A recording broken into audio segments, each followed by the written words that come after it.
लेकिन सादिया, मैं कोई नई बात तो कर नहीं रहा। मैं बहुत अरसे से एक बात कर रहा हूँ कि इस मुल्क के करतों धरतों को जो भी हैं ये सोच लेना चाहिए। ये अब की बात नहीं, 2, 4, 6 महीने, साल नहीं, बहुत देर से ये बात कर रहा हूँ मैं कि एक तरफ पाकिस्तान है, एक तरफ चंद ख़ानदान, जिसे रखना रख लो। ये दोनों इकट्ठे नहीं चल सकते। ये वो लोग हैं जिन्होंने ये मुल्क वायबल रहने नहीं दिया। अब ये कहते हैं जनाब स्पीकर ये है वो सबूत और फलाना, या रबिश। बेटी कुछ कह रही है, बेटे कुछ कह रहे हैं, चमचे कुछ कह रहे हैं, वकील कुछ कह रहा है, खुद कुछ कह रहा है। मैं तो इन तफसीलात में जाता ही नहीं है। इस मुल्क में इक्तसादियात का जनाजा पड़ा है, या समझो डेथ बेड पे पड़ी है, वो आखिरी सांसें ले रही।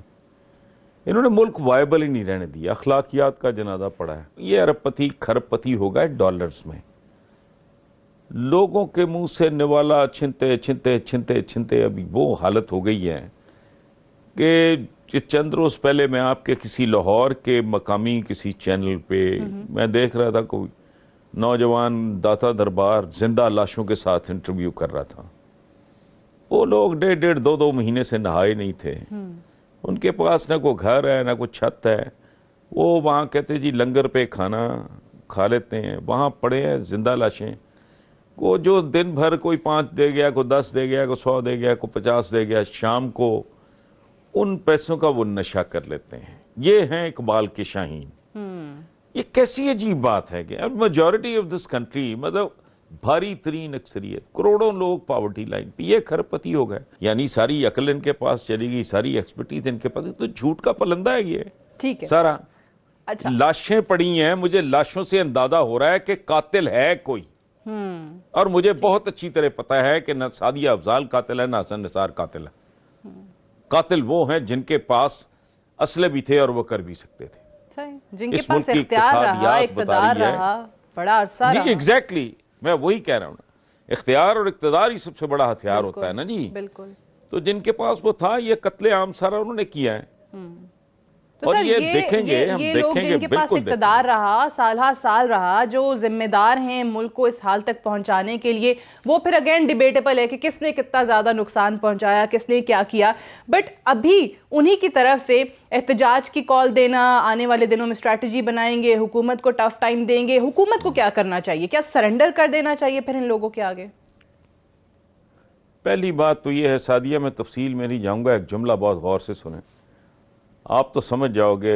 आपके व्यूअर्स में से कितने लोग समझते हैं ये मुझे नहीं पता। पहली बात तो ये है कि लेट्स डिफाइन हुकूमत। क्या पीटीआई ही हुकूमत है सिर्फ? पहले तो इस पर गौर कर लें। सही, ये बात की बात है कि फिर हुकूमत करेगी क्या? अच्छा, एक बात। दूसरी, वो कह रहे हैं हम यूं करेंगे वो करेंगे उधर सिंध में, और मलफूफ अंदाज में हम सिंधु दरिया का पानी पीते हैं। बड़ी सिंबॉलिक बात है ये जी। मलफूफ किस्म की धमकी भी इधर ये कहते हैं। देखें बात सुने, ये पीपल्स पार्टी 45 साल खा गई इस मुल्क के। ये खा गया ये खानदान, मैं नून लीग तो नहीं कहूँगा, अच्छे लोग भी होंगे उनमें, वो पीपल्स पार्टी में भी हैं, बल्कि ज़्यादा हैं।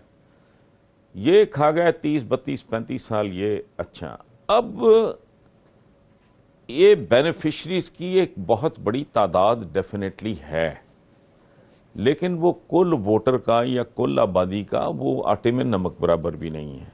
ठीक, बेनिफिशरीज क्या है? आप मीडिया के ज़रा आंखें बंद करके ज़रा वो चेहरे सामने लाओ जो इनकी हड्डियों, छिछड़ों और बोटियों पे पलते रहे। गौर करें ज़रा, बिल्कुल। कितने लोग हैं वो। फिर एक मनी ट्रेल है नहीं है, लेकिन इनके ये जो बेनिफिशरीज हैं तो फैलिए इनके तो इनकी तो ट्रेल दिखाई देती है ना जी। होता क्या है, मतलब एक चमचा उठाया, उसको किसी कॉरपोरेशन का चेयरमैन लगा दिया, उसने वहाँ 500 लोगों को ओबलाइज किया है, वहाँ उनको वो हड्डियाँ बोटियाँ बैठ के लोएस्ट लेवल पे तकसीम कर रहा है लोगों को। अगर वो पीटीवी का है तो वहाँ वो कर रहा है, वहाँ वो जॉब्स दे रहा है, वहाँ वो किसी लाख रुपए के बंदे को या बंदी को उठा के वो ले जाता है, वहाँ 5-7 लाख पे उठा के ले जाता है, डिफरेंट लोगों को डिफरेंट किस्म के प्रोग्राम्स दे रहा है, प्रोग्राम बुला के ऑब्लाइज कर रहा है। यानी एक बंदे को जॉब दे के इन्होंने कम से कम 500-700 हज़ार घराना ये एंगेज कर लिया। अब आप अंदाज़ा लगाओ कि ओवर अ पीरियड ऑफ मतलब 25-30 साल, जितनी देर ये 10 साल तो देखें वन गो में पंजाब पे इनका कब्जा रहा। वो पंजाब पे कब्जा इनका बिल्कुल ऐसे ही था जैसे को रंजीत सिंह की, यानी बादशाह। मैं हकारत से ये बात नहीं कर रहा, ठीक है, लेकिन मेरा उसमें एक हमेशा से नुक्ता नज़र है, and I might be totally wrong, मेरी अपनी नाकिस राय है कि फिर अवाम भी तो वही है ना, यही है जो इनको मौका फराहम करते आए हैं, उनको बार बार इक़्तिदार देते आए हैं। बड़ी खूबसूरत, बहुत बहुत बहुत प्यारी, बड़ी अच्छी बात की यार। इस पे मैं तो पता नहीं कितनी बार लिख चुका हूँ। माशरे की बदनसीबी की, नाकामी की, बर्बादी की, जवाल की इंतहा होती ये है कि आप जालिम और मजलूम में, जायज और नाजायज में, कसूरवार में और बेकसूर के दरमियान लाइन ड्रॉ ना कर सकें जी। अब ये जिन लोगों ने नाजायज ये जो कब्जे किए हुए हैं, तजावजात हैं, रेलवे ट्रैक के ऊपर मार्केट्स हैं, बिल्कुल, अब उनके लिए रो के उन पे हंसो, इसलिए छोड़ दो, गरीब लोग हैं। होश नहीं आई उन्हें जब वो इस तरह के कब्जे कर रहे थे। लेकिन बंदा एक तरफ परेशान भी होता है कि यार बेरोजगार हो गए, फिर बंदा सोचता है इससे ज्यादा चित्र इनको पढ़ने चाहिए। ये अंधे थे, इनको नहीं पता था क्या हो रहा है, बिल्कुल, ये नाजायज है, ये सरकारी जमीन है। अच्छा, इसी तरह आपने बहुत खूबसूरत, बहुत पते की, बहुत बुनियादी बात की है। मेरा तो ये फेवरेट मौजूआत में से एक है कि ये अवाम जालिम है कि ये जालिम है कि दोनों जालिम है। अच्छा, उस पे अगर आप इसको बहुत ज्यादा डेप्थ में जाके देखो तो कहानी ये है कि इन्होंने लोगों को जानवरों की सतह पे रखा है। मैनिमल्स, यानी मैन और एनिमल का इम्तजाज, सब मैन। या देखो बात सुनो, इम्तिहान क्या है सादिया हमारा आपका बुनियादी तौर पे, रब्बुल इज्जत हमें पैदा करता है आदमी के तौर पे, बिल्कुल, बिन्नत हवा या इब्ने आदम के तौर पे, ठीक है, एग्जैक्टली। ये उसका करम है, ये उसका रहम है, ये उसकी शफकत है, एहसान है, मेहरबानी है कि वो हमें छिपकली, मेंढक, मक्खी, मच्छर, कॉकरोच के तौर पे पैदा नहीं करता, क्योंकि हैं तो वो भी उसी की मखलूक, अशरफुल मखलूकात पैदा कर देता है। अब नहीं नहीं नहीं नहीं, ये कहानी यही मैं बता रहा हूं। मुझे उसने पैदा किया बतौर आदमी के। अब मेरा जिंदगी भर का चैलेंज ये है कि मैंने आदमी से इंसान बनना है, ठीक, और अपने रब के एहसान का शुक्र अदा करना है। बड़ी अच्छी शुक्र अदा कैसे करना है? मैं उसको क्या दे सकता हूं? मेरी क्या औकात, मेरी क्या हैसियत है? मैंने रब्बुल इज्जत को बतौर आदमी, आदमजाद, कोई छिपकली, मक्खी, मच्छर नहीं, आदमी बना के उतारने का मैंने उसको, उसका शुक्र अदा करना है कैसे? उसको इंसान बन के दिखाना है। बहुत खूबसूरत है, बिल्कुल। अच्छा, ये एक प्रोसेस है, ये एक जंग है, ये एक जानलेवा प्रोसेस है। ये जंग मेरे जैसा कमजोर आदमी जीत नहीं सकता। इस जंग का कमाल ये है कि आपने हारने से बचना है। वो सिर्फ पैगंबर हैं हमारे, वो औलिया हैं जो वो इंसान के दर्जे पे, वो जो कहते हैं ना बस का मुश्किल है हर एक काम का आसान होना, आदमी को भी मयसर नहीं इंसान होना। ये मजाक है। अच्छा, ये बहुत बड़ा चैलेंज है। इस जंग को जीतने के लिए बुनियादी हथियार हैं तालीम और तरबियत, माहौल। इन हुक्मरानों ने, इन वारदातियों ने, देखें बात सुने, इस मुल्क ने एटम बॉम्ब बना लिया, मुझे बंदा नहीं बना सका। यार कमाल की बात है। मुझे सही गलत की तमीज नहीं दे सके, मुझे सड़क पे चलना नहीं सिखा सके, एटम बॉम्ब बना लिया। एक कमाल है। इतने इतने बड़े पीएम हाउस तो, फलाने हाउस तो, भाई वाने अदल देखो, सब कर लिया। अंडर पासेस भी बना लिए, फलानी बना लिए, मुझे बंदा नहीं बनने दिया इन्होंने। ठीक है, क्यों? चूंकि मुझे उन्होंने वो मैनिमल की, सब मैन की जगह पे रखना था, ताकि मुरे आगे कीमे वाला नान फेंक के ताकि अपने मकासद अचीव कर ये जो मैं कहता हूं, ये नहीं जो मैं कहता हूं कि ये वोट लेकर नहीं, वोट छीन के आते हैं। ठीक है, क्यों कहता हूं? छीनने के तरीके होते हैं। हसन निसार साहब, ये फरमाइएगा कि आजकल जो सियासत के अंदर शोर गुल है, जो इतना वावेला है, वो इस चीज़ पर है कि जी हमारे लोगों की गिरफ्तारियां क्यों हो रही हैं, हमारे लोगों की पेशियां क्यों हो रही हैं, ये एहतसाब नहीं हो रहा, इंतकाम हो रहा है। बार बार ये बात कर रहे हैं, नवाज शरीफ साहब भी करते हैं, दूसरी तरफ आज बिलावल ने भी ये बात की है। मुमकिना तौर पर जो गिरफ्तारियां हैं जरदारी साहब की या फिर नवाज शरीफ साहब की, वो भी नज़र आ रही हैं। सो आपको क्या लगता है कि ये नारा कितनी दफ़ा भी ये लगाएं कि जी ये सिर्फ और सिर्फ इंतकाम है, ये बच पाएंगे? और अगर ये दोनों जमातें इकट्ठी हो भी जाती हैं एहतजाजन गिरफ्तारियों के खिलाफ, इन केसेस के खिलाफ, तो ये कुछ कर पाएंगी? देखें सादिया, एक सादी सी बात है, मेरे मुंह में खाक जिसे कहते हैं, खाकम बदहन, अगर ये बच गया तो बाकी पे फिर कुछ नहीं बचता इस मुल्क का। ये आप लिख के रख लो। ये जिसे 5th 6th 7th generation war कहते हैं, वो क्या है? आप बाहर से हिट नहीं करते हो दुश्मन को, अंदर से गला सड़ा देते हो। सोवियत यूनियन है, क्या घिसी पिटी बातें हैं ये, मतलब हम सब जानते हैं। इन्होंने मुल्क को अंदर से गला सड़ा दिया है। इसके किडनीज ये खा गए हैं, इसके दिल गुर्दे कलेजियां निकाल के खा गए हैं ये। सो अगर ये बच जाते हैं तो फिर यही है और फिर कुछ नहीं है। ये आगे गिरवी पड़ा मुल्क है। देखें, बात सुने, मकरूज होना इश्यू नहीं है सादिया। मैं I am humble student of economics, मेरी फॉर्मल एजुकेशन है ही इकोनॉमिक्स। मकरूज शकरूज होना कोई इश्यू नहीं है। मेरे पे मैंने कुछ लेना ही होगा, कुछ लोगों से लेना ही होगा, मैंने देना किसी का कुछ नहीं है। लेकिन ये तो मैं हूं। इस मुल्क का जितना बड़ा इंडस्ट्रियलिस्ट है उतना ही बड़ा मकरूज होगा। अरबों की फाइनेंसिंग होती है, बैंक का वो वाइबल होता है, वो बैंक को भी देता है, वो खुद भी पैसा बनाता है, वो एक्सपैंड भी करता है, वो डाइवर्सिफाई भी करता है। वो इशू नहीं है। इन्होंने मुल्क, मैंने एक लफ्ज इस्तेमाल किया है कि इन्होंने मुल्क को वाइबल नहीं रहने दिया। बिल्कुल। अब इस मुल्क के जो करते धरते हैं, हुकूमत है या हुकूमत दर हुकूमत है, स्टेट है या डीप स्टेट है, मैं उस तफसील में नहीं जाता, ये उनके एंटेनास खड़े हो गए हैं। मुझे तो गुस्सा इस बात पे है कि इतनी देर बाद क्यों खड़े हुए।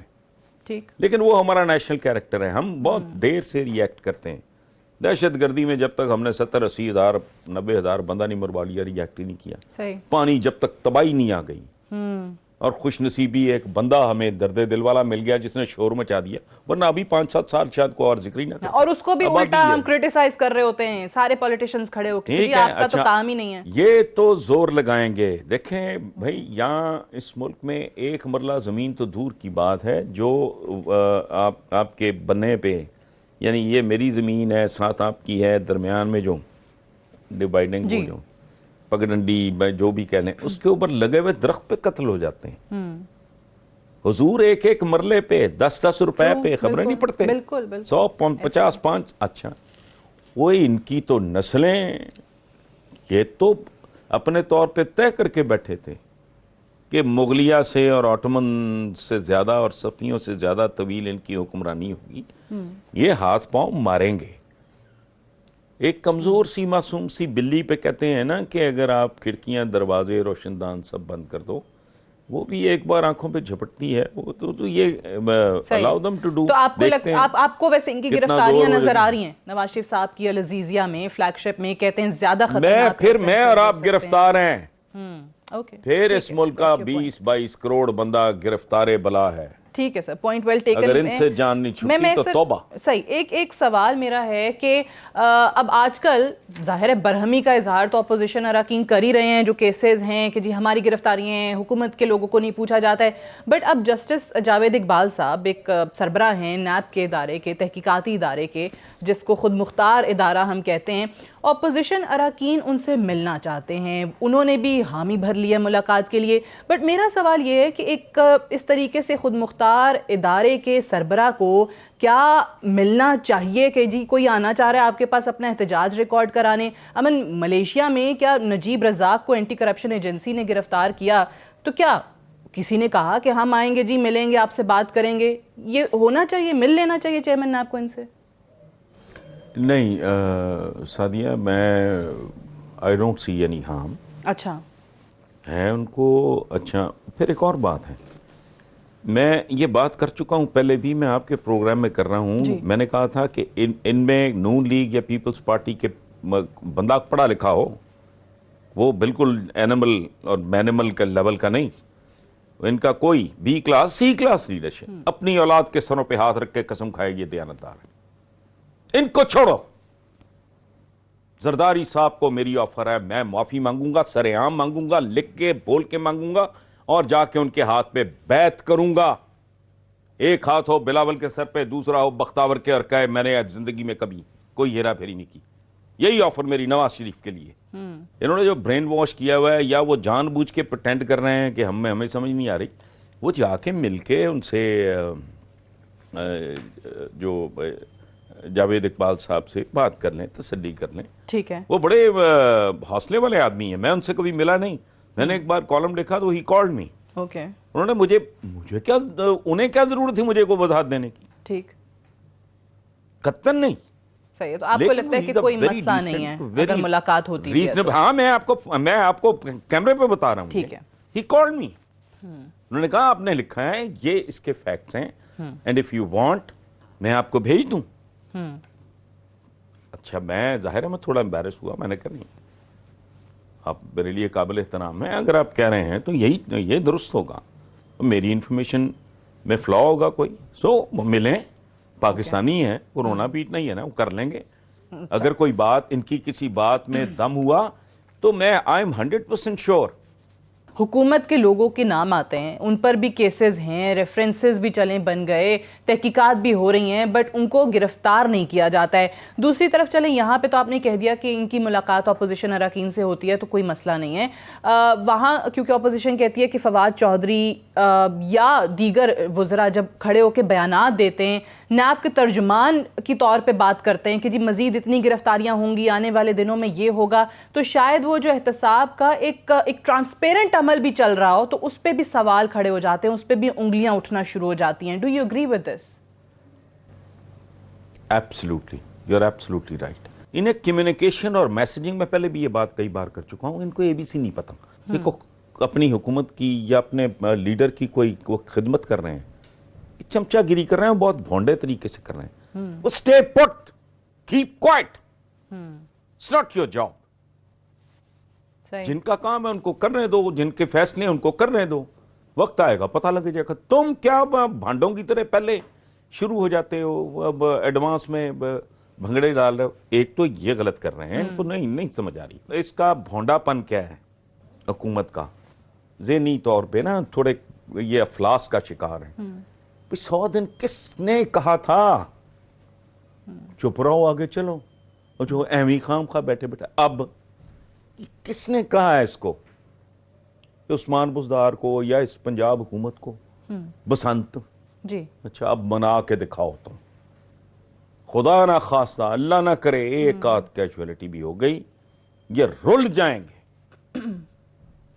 इनको सितारा इम्तियाज किसी ने नहीं देना इफ ऑल गोज वेल। और ऑल गोज वेल वाली बात मेरी समझ से बाहर है। बैठे बैठाए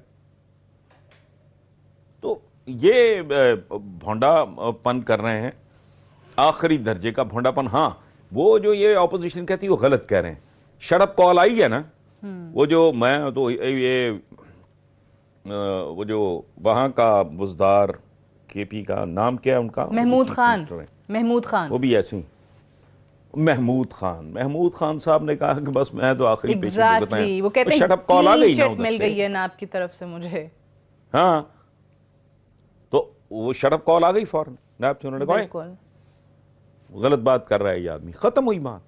बाकी सारा प्रोसेस है, पूरा हो जाएगा। और नून लीग जमा खातर रखे, एक जमाने में ये भी खुले फिरते थे, बात फिर आ गई बहुत अब नीचे तक। अब वो सलमान रफीक बेचारा, साद रफीक का जो भाई है, प्रोविंशियल लेवल का है, उस तक नौबत आ गई है ना। कल वो प्रोडक्शन ऑर्डर भी जारी हो गए, कल आ रहे साद रफीक साहब भी कौमी असेंबली के इजलास में आ रहे हैं। जी, मैं वही कह रहा हूं ना जी, वो वो इन मामलों में हम बहस में पड़ जाते हैं। पढ़ना नहीं चाहिए भाई, कानून क्या कहता है या रिवायत क्या कहती है या सवाबदीदी इख्तियार तो नहीं है स्पीकर का, वो अब हम बहसें शुरू कर देते हैं भाई वो दिया है तो नहीं दिया है, तो प्रोडक्शन ऑर्डर हुआ है नहीं हुआ, भाई हुआ है तब भी क्या, साद रफीक वहाँ क्या है, कुछ सैमसन है, क्या करेगा वहां जाके। बेसिकली तो फैसला मेरिट पे होना है। इफ देयर समथिंग रॉन्ग वो तला जाएगा बेचारा, अगर नहीं है तो नया बुल्टी भी लटक जाए भाई, क्या कर लोगे। सो इसलिए ये नहीं है, बाकियों की भी बारी आ जाएगी। देखें ये बेवकूफ़ अपोजिशन ने चाहिए 2-3 साल इन्हें बिल्कुल हर चीज़ से ना दरगुदर करें, ठीक है, ताकि ये भी करप्शन की तरफ रुजू करें। मुझे पता है इनमें से बहुत से लोगों का टेंडेंसी है, उनमें माइल है दिल करप्शन की तरफ बहुत है, और चोंचे भी मार रहे हैं, मुझे ये भी पता है कहां कहां चोंचे मारी जा रही हैं, ये भी मुझे पता है।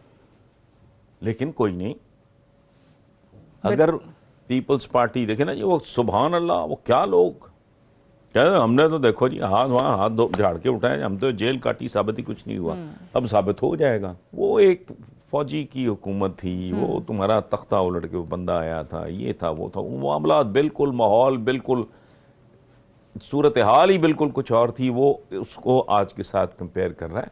ऐसा नहीं है, ये चलता है मामला, देखते हैं किधर जाता है, कोई बात नहीं, ठीक है, राइट। खातिर जमा रखें। हसन निसार साहब, एक चीज जिस पे पिछले दिनों बहुत ज्यादा हमने देखा कि वो बोन ऑफ कंटेंशन बन गया, वो बुनियादी एक फसाद की जड़ बन गया, बहुत सारे मामलात वहां पर आके रुक गए, और वो पीएससी की चेयरमैनशिप का मामला था। अपोजिशन बज़िद थी और शहबाज शरीफ साहब को बनाना है, वज़ीर आज़म इमरान खान बहुत बार ये बात कर चुके, ऑन रिकॉर्ड हैं कि नहीं हो सकता, उस पर नैब के केसेस चल रहे हैं, कैसे हम उसको दे दें चेयरमैन पीएससी, उसकी वजह से स्टैंडिंग कमेटीज़ का मामला रुका हुआ था। फवाद चौधरी ने कहा कैसे हो सकता है कि दूध की रखवाली पे हम बिल्ले को बिठा दें। फिर क्या वजह बनी, फिर ये चेयरमैन पीएससी के लिए मान गए शहबाज शरीफ साहब के नाम पे? नहीं, उसमें दो बातें हैं। एक तो ये है कि most probably better sense prevailed, एक दूसरी बात ये है कि उन्होंने गालिबन एक शर्त लगाई, अगर मैं गलत कह रहा हूं तो आप मुझे करेक्ट कर दो, कि भाई अगर इनका अपना को नून लीगियों का मामला होगा तो ये उसमें नहीं होंगे, एक ज़ेली कमेटी बना देंगे, जी ऐसा ही, एक पैरेलल पीएससी टाइप चीज हो जाएगी। अच्छा, सो बेसिकली उन्होंने जो वो कह रहे थे उस टाइम रहते हुए इनको अकोमोडेट कर लिया है, और यही सियासत है, यही होशमंदी होती है, एक दरमियानी रास्ता निकाल लेना कोई। तो आपको लगता है इमरान खान साहब सियासत अब सीख रहे हैं, आ रही है उन्हें? ट्रेडिशनल एक सियासतदान तो वो कभी भी नहीं नहीं, एक खास तरह की सियासत तो उसको ना कभी आई है, वरना 22 साल बहुत काफ़ी होते हैं। मुझे आप जो मुझे सेल फोन की एबीसी नहीं आती, 22 साल अगर मेरे पे डंडा लग कि अगर कुछ सवार हो जाएगा तो जाहिर मैं कुछ तो पल्ले पड़ेगा ना। लेकिन एक खास तरह की पॉलिटिक्स को कभी नहीं आएगी, और अल्लाह करे ऐसा ही हो। या आप अभी सराइकी की बात कर रहे थे कोई, तो मुझे एक सराइकी पॉलिटिकल लीडर बड़े सीनियर, उन्होंने मुझे बताया था कि हमारी तो सियासत हसन साहब है ये कि अकीना थकीना ते चकीना, बस उकताना नहीं, झिझकना नहीं, क्या अकीना, हाँ, थकना नहीं, उकताना नहीं, झिझकना नहीं। ये क्या इनका मिल बैठना, क्या इनकी दुश्मनी, क्या इनकी दोस्ती, क्या इमरान का इस मामले में ना ही नोज, मतलब किधर where to put a full stop, या लाइन कहाँ ड्रॉ करनी है, किस हद तक जाना है और किस हद तक फिर नहीं जाना। सही, और वो रिवायती सियासतदान आप कहते हैं, अल्लाह करे कि वो कभी बने ही ना, जैसे हमारे यहाँ रहे हैं रिवाज रहा है। अच्छा, एक चीज सर, अब दो तरफ दोनों जमातें, पीएमएलएन ये तय करती है कि जी नवाज शरीफ साहब की गिरफ्तारी होती है तो फिर मरियम बीबी तमाम जलसे लीड करेंगी, जो कि 30 दिसंबर से अवामी राब्ता मुहिम उनकी शुरू होने जा रही है। बिलावल साहब कहते हैं कि हमारे पास मुल्क गिर एहतजाज के अलावा अब कोई दूसरा ऑप्शन नहीं है। खुर्शीद शाह कहते हैं कि सनम भुट्टो को भी हम सियासत में ला सकते हैं। तो ये क्या करने जा रहे हैं दोनों? ये एक तरफ सनम भुट्टो का नाम आ रहा है, दूसरी तरफ मरियम बीबी जलसे लीड करने की वो बात कर रहे हैं। देखें, बात मैंने पहले अर्ज किया था कि एज को थोड़ा बहुत नुकसान भी जो है ना, वो इंसानी फितरत है, इनके हाथ से तो दुनिया जा रही है। सुना था ये जो इनकी बरखुरदारी है, मरियम क्या हुक्मरान खानदान, वो तुम हो कौन? झूठ बोलते हैं कि ये पाकिस्तान बनने से पहले कुछ भी नहीं। शहबाज शरीफ का किताबचा जो उन्होंने बाद में मार्केट से गायब करा लिया, मेरे पास कहीं पड़ा होगा, अज़्म हिम्मत की दास्तान है, बुकलेट टाइप चीज़ थी, किताब से ज़रा छोटा, किताबचे से ज़रा बड़ा, वो इस तरह। मजदूर लोग भट्टियों के आगे 4-4, 8-8 आने, 12-12 आने पे काम करने सर वाले। वो किसने लिखा था? उसका वो ये खुद शहबाज शरीफ का अपना लिखा हुआ था। अच्छा, खुद लिखा था, ओके वो मार्केट हुआ है। Okay okay. हाँ, ये काफी साल पहले की बात है, अज़्म हिम्मत की दास्तान। उसमें ये अपना रैग्स टू रिचेस और कैमल टू कैडलिक वाली कहानी, वो उन्होंने ना अपनी पॉवर्टी को उस जमाने की बड़ा ग्लोरीफाई किया हुआ था, बाप की मेहनत जन्नत, ये वो। और मेहनत मूनत नहीं होती जी। या तो बिल गेट्स हो, तुमको कोई हेनरी फोर्ड हो, तुम कोई एडिसन हो, तुमने कोई चीज इजाद की है। पाकिस्तान जैसे मुल्क में जब कोई इस तरह की जरमें खाता है ना, याद रखना ये थंब रूल है। ये भी इतने सालों में, ये बहरहाल एक दस्तकार किस्म के लोग थे, लेकिन रऊनत का अंदाजा लगाओ। मतलब दादा हुजूर आपके दस्तकार थे, दिहाड़ीदार थे, ठीक। वहां से उठ के करते करते पहुंचे, और क्या फरमा रही हैं, हुक्मरान खानदान। सुभान अल्लाह होए कि ये कभी मिशेल ओबामा ने कहा, कभी हिलरी ने से सुना, नहीं, कैसा कैसा मस्खरा नहीं वहां रहा जी। वहां भी बड़े बड़े मस्खरे ना, बैठा ही है ना आजकल वहां एक, बिल्कुल। उसकी बीवी, उसकी बेटी जुर्रत कर सकती है इस तरह की जुबान बोलने की? ये तो माइंड सेट है इनका। तो ये आखिरी हद तक जाएंगे, हम बस बेचारी को निकाल रहे हैं, जिसका सच्ची बात है मैं तो नाम भी भूल गया था, सनम भुट्टो जी। हर शय इस्तेमाल करेंगे, हर शय बेचने की कोशिश करेंगे। और अभी आपने कहा है ये मुल्कगीर एहतजाज के खिलाफ, वो मुल्क किधर रह गया तुम्हारा? सिंध तक तुम सुकड़ गए हो। रस्सागीर लोग मुल्कगीर एहतजाज की बात कर रहे हैं। मैं देखता हूं नून लीगियों का एहतजाज, जिन्हें अपने बारे में बड़ी गलत फहमी है। बात सुने, हुआ क्या है, ये 99 में एग्जाइल, ये वो रोते पीटते मातम करते, अपने बैग उठा के लॉक स्टैंग भाग गए जद्दा। ये वापस आए, फिर हुक्मरान हुए। अब लोग बहुत मुतज़ब्ज़ब हैं, उन्हें यकीन नहीं आ रहा, उन्हें ये शक है, उन्हें ये शुबा है, उन्हें ये गुमान है कि यार ये फिर आके गर्दनों पे सवार हो जाएंगे तो फिर हमारी दिहाड़ियां किधर जाएंगी। तो वो कार्रवाइयां डाल रहे हैं। Once they know they are booked, they are history, तो इनको को लाल लगे हैं। सर ये आपने जो एक बात किया ना, ये बड़ी अहम बात है, और मैं चाहूंगी क्योंकि ये मसला यही है हमारे मुल्क का कि हम सियासतदान उठता है तो वो कहता है कि जी जमहूरियत सबसे बेहतर है, जमहूरियत ही वाहिद रास्ता है, लेकिन इस मुल्क में कभी भी सही मानों में जमहूरियत नहीं रही। इस मुल्क का तो अलमिया ये भी है कि जब यहाँ डिक्टेटर भी आया है, मार्शल लॉ भी लगा है, तो वो डिक्टेटरशिप भी सही वाली डिक्टेटरशिप नहीं रही है। वो दोनों निज़ाम जो डिक्टेटर जो है वो आके जमहूरियत पसंद बनना शुरू हो जाता है, जमहूरी लोग जो हैं वो डिक्टेटर बनने लगते हैं। सुने, ये मैं अपने कॉलम के जुमले दोहरा रहा हूं जो 20 बार मुख्तलिफ तरीकों से मैंने लिखे। बात सुने, जिस मुल्क में दूध खालिस नहीं, जिस मुल्क में दवा खालिस नहीं, जिस मुल्क में बेसन खालिस नहीं, जिस मुल्क में चाय की खुली पत्ती जो गरीब आदमी खरीदता है वो खालिस नहीं, उसमें जमहूरियत खालिस ढूंढ रहे हो आप। जमहूरियत का लफ्ज निकला है जमहूर से। जमहूर कहते हैं अवाम को। अवाम की हालत देख लो, खुल के कहता हूं, ये फ्रॉड है, ये फ्रॉड है, ये फ्रॉड है, ये धोखा है, ये फरेब है। ये एक देखें, आपने किसी को ड्रग्स का आदी कर दिया हुआ है, फिर आप उसको, या आपने हिप्नोटाइज कर दिया है किसी को, आपने मस्मराइज कर दिया है किसी को। अवाम को तो मजहूल, अवाम तो साईं लोग हैं, उनकी तो मत मार दी इन्होंने।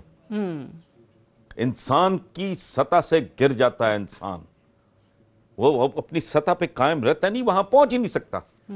अगर उसकी जिंदगी का टोटल निचोड़ अगले वक्त की रोटी हो, बिल्कुल सही, उसने खाक ग्रो करना है। जमहूर को बर्बाद करके रख दिया इन्होंने, फिर कहते जमहूरियत फ्रॉड है।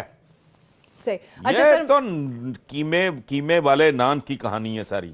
ठीक। अच्छा सर, टाइम भी जी। थोड़ा है और एक बिल्कुल ही डिफरेंट नौयत का इस टॉपिक से बिल्कुल ही हटके एक आपसे सवाल करने लगी हूँ। हमने direct taxes, indirect taxes, GST और पता नहीं इस किस्म की कितनी इस्तेलाहात तो सुन रखी थी, लेकिन अभी एक नई इस्तेलाह जो है ना वो आई है, गुनाह टैक्स।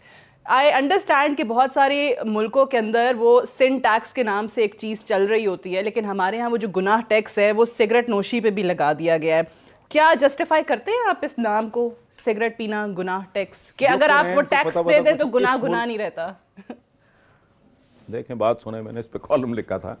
हमारे एक बड़े सीनियर, बड़े काबिल एहतराम थे जर्नलिस्ट, उनका नाम था अब्बास सतर जी। उन्हें शाह जी कहते थे। उनकी एक नज्म है बड़ी खूबसूरत, इसकी 2 लाइनें सुन लें। ए माँ, तूने हमें किन जमानों में किन जमीनों पे पैदा किया। मैंने इसमें एक लाइन का इजाफा किया कि ए माँ, तूने हमें किन जमानों में किन जमीनों पर किन मस्खरों के दरमियान पैदा किया। वो यहां तो जिंदा रहना ही गुनाह है भाई। सीधे आओ एवी वाल फरेब खा के, बाकी सारे गुनाह खत्म हो गए कि एक ले दे के एक स्मोकिंग बुरी बात है। बिल्कुल, मैंने इतराफ किया है, मैं अहमक हूं, मैं बेवकूफ हूं। सिगरेट क्या है? एक छड़ी है, एक छोटी सी स्टिक है जिसके एक एंड पे, ताकि बच्चे सुन लें, वो ना जाए इसके नजदीक, ये बहुत बड़ी लानत है। बिल्कुल ये दुरुस्त है, there are so many ways. लेकिन इसको अच्छा टैक्स भी बढ़ा दो, वो भी कोई बात नहीं, बल्कि जितना किया है उससे ज्यादा बढ़ा दो। सिन टैक्स, ये जोकर हैं, जोकर, ये कॉमेडियंस हैं। आखिरी कॉमेडियन हमारे पास अच्छा था अली एजाज, अल्लाह उन्हें गरीक रहमत करे, वो फौत हो गए हैं। ये कमी, ये नन्ना अली एजाज, जरीफ, मुनव्वर जरीफ, रंगीला वगैरह की जरूरत, उनकी कमी नहीं महसूस होने देंगे इंशाल्लाह। चले सर, इस तरह की कॉमेडी होती रहेगी। इस तरह की कॉमेडी होती रहेगी।